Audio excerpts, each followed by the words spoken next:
Yan mga kapatak, no? Tingnan nyo yung setup natin. Okay.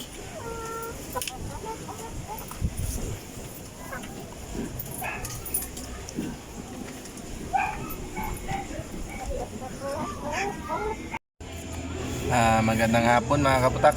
Welcome po ngayon. Ngayon lang po tayo nakabalik ng pagbablog. Masyadong busy mga kapatak. Pero meron tayong ginagawa para sa ating mga alaga mga kapatak. Ito na naman sila. Papakita ko sa inyo. Yan. Yan mga kapatak ko. Mula sa range, kinuha ko sila. Pinunta ko, inilagay ko sila dito. Kaninang umaga mga kapatak. Kasi natapos na natin tong kanilang magiging breeding area mga kapatak, no? Meron akong 5 Rhode Island nito na dumalaga. Yan, 5 yan mga kapatak. Tsaka itong Plymouth at saka mga crosses ko mga kapatak, nandito din. Tapos ko na itong purgahin ngayong hapon mga kapatak. Hindi ko na pinatuka, hindi ko na pinakain. At papakita ko sa inyo mga kapatak yung ito kasi yung bago nating setup. Yan mga kapatak ko. Yan. Ito yung bagong setup ko mga kapatak. Tapos mga kapatak ay papakita ko sa inyo. Yan. Pasok muna tayo mga kapatak. Ito mga kapatak, sa kabila naman dito yung mga breeders ko. Yung Rhode Island ko, isa na lang natira. Tsaka itong mga Black Astrolorps ko. Ito lang pinakain ko ngayon mga kapatak. Tapos na. At papakita ko sa inyo yung setup mga kapatak. Doon nilagay natin yung kanilang paitlugan mga kapatak. Ito yung dati kong breeding area mga kapatak, pero masyadong malaki. Kaya ang ginawa ko mga kapatak, hinati ko to. Hinati ko tapos ginawa kong 3. Yan, isa dito mga kapatak sa mga breeders, dito sa mga Rhode Island, tsaka dito sa mga crosses or sa mga mixed breeds ko mga kapatak. Kasi ang plano ko mga kapatak, magpo-produce ako table eggs muna. Kasi wala pa akong rooster mga kapatak. Itong Plymouth mga kapatak, pwede kong lagyan ng rooster kasi hindi naman sila magkakapatid ng aking rooster. Meron kasi akong Rhode Island na rooster at saka yung rooster mga kapatak, pero nasa range yung rooster ko. Pwede ko yung i-breed dito mga kapatak, pero maglalagay muna ako dito ng puro inahin muna mga kapatak. Yan. Tapos mga kapatak, tingnan nyo naman mga kapatak ko. Ang ginawa ko mga kapatak, ginawa namin ni Papa, nilagyan namin ito ng patungan. Yan, hanggang doon. Tapos itong mga sooner mga kapatak, mangingitlog na sila. Yan, kasi nagpapakasta na itong mga kapatak. Tapos yan sa kabila din, nilagyan na din natin. Tapos ito mga kapatak, nilagyan ko ng mga ganito para hindi masyadong maliwanag naman kasi itong mga manok mga kapatak, doon kasi sila nangingitlog sa mga madilim na lugar.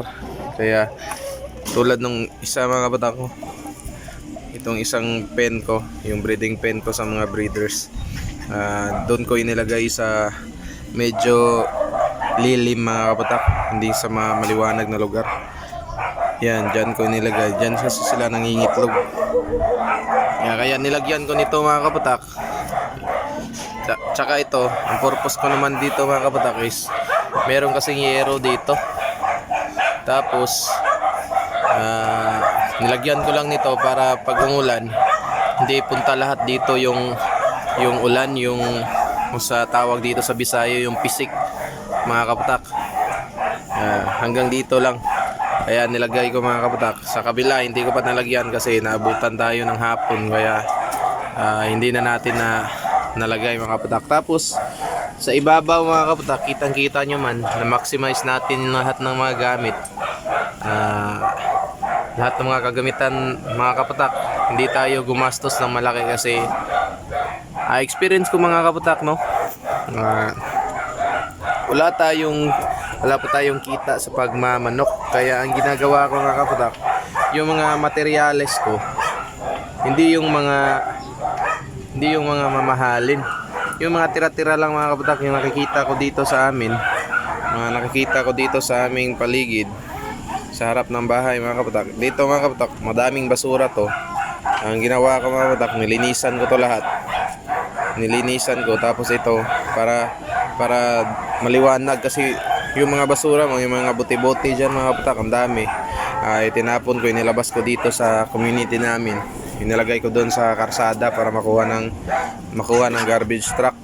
Ito mga kapatak ko. Tingnan nyo mga kapatak, yung setup ko. Ito mga kapatak is low cost setup lang to mga kapatak. Pero ayos na din mga kapatak, kasi ang purpose lang natin, hindi sila nauulanan. Tapos ang nilagay natin sa ibabaw mga kapatak, yung luna na trapal, kasi matibay yan mga kapatak. Tapos dito sa ibaba, para hindi yung magpundo yung tubig, tawag sa Bisaya sa amin dito mga kapatak, hindi maimbak. Ginawa ko, nilagyan ko ng yero sa ilalim para yung tubig diretso-diretso na doon sa labas mga kapatak. Yan. Ito lang yung setup mga kapatak. Minaximize natin lahat ng kagamitan para hindi sayang, kasi sayang naman itong mga kapatak, wala namang gamit ng mga ito. Kaya ginawa ko muna mga kapatak, hindi kasi ako gumagastos ng malaki sa aking hindi na talaga ako gumagastos ng malaki sa aking pag-aalaga dito sa aking mga manok. Lalo na mga kapatak, nagsisimula tayo. Kasi mga kapatak, meron naman kayong malaking puhunan, malaking pera mga kapatak. Pwede kayong gumawa ng building na yung mamahalin mga kapatak, ng yero, maraming kahoy. Meron kayong budget dyan. Pero sa akin mga kapatak, low cost lang talaga ito lahat. Yan. Ginawa ko mga kapatak ko, ginagyan ko ng mga kawayan, tapos yero, tapos trapal. Yan mga kapatak ko. Yan. Nagmi-mate na mga kapatak. Yan. Actually mga kapatak, dito sa breeding area ko mga kapatak, matagal na hindi na nangingitlog tong tatlo. Mula nung namatay yung isa, hindi na sila nangingitlog mga kapatak. Tapos yung isang rooster ko na Rhode Island,